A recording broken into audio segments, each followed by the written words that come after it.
बिस्मिल्लाहिर्रहमानिर्रहीम। आज हम class 10 chapter number 14 current electricity का न्यूमेरिकल नंबर 1 सॉल्व करेंगे। न्यूमेरिकल नंबर 1 हमें दिया गया है बुक में। न्यूमेरिकल नंबर 1 हम बुक से पढ़ते हैं।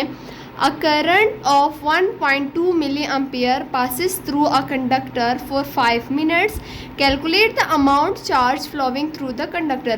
यानी एक करंट जो है ना कंडक्टर से पास किया गया है, करंट जो है ना 1.2 मिली एम्पियर है और 5 मिनट पास किया, यानी टाइम 5 मिनट है। कैलकुलेट हम लोगों ने चार्ज करना है। तो सबसे पहले हम लोग न्यूमेरिकल में डाटा कलेक्ट करते हैं। डाटा में हमें एक करंट दिया गया था जिसको हम लोग कैपिटल आई से डिनोट करते हैं। वो हमें 1.2 मिली एम्पियर दिया गया था। सिंस वी नो दैट कि मिली जो है ना 10⁻³ के बराबर है, तो यहाँ पर मिली की जगह हम लोगों ने 10⁻³ को पुट कर दिया। हमारे पास करंट बन गया 1.2 × 10⁻³ एम्पियर। एम्पियर करंट का ऐसा यूनिट है। दूसरी चीज़ टाइम, जिसको हम लोग स्मॉल टी से डिनोट करते हैं, वो हमें 5 मिनट दिया गया था। मिनट हम जानते हैं कि वो 60 सेकेंड्स के बराबर होता है, क्योंकि जो टाइम का ऐसा यूनिट है वो सेकेंड है, मिनट नहीं है। इसलिए हम लोग एक बार मिनट को सेकेंड में चेंज करेंगे, देन फिर सॉल्व करेंगे। तो मिनट हमारे पास 60 सेकेंड्स के बराबर है, तो 5 को हम लोगों ने 60 के साथ मल्टीप्लाई किया तो 300 आ गया।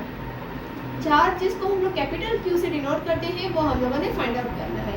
तो चार्ज का जो करंट का फार्मूला है वो पुट होगा I = Q / T।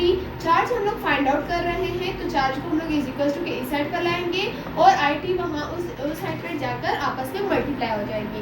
अब यहाँ पर I की वैल्यू हम पुट करेंगे जो कि है 1.2 × 10⁻³ I की जगह हम लोग 1.2 × 10⁻³ पुट करेंगे और टाइम हमें 3 सेकेंड दिया गया है, 300 सेकेंड्स दिया गया। अब इन दोनों को जब हम आपस में मल्टीप्लाई करेंगे तो हमारे पास आंसर बनेगा 0.36 कूलम।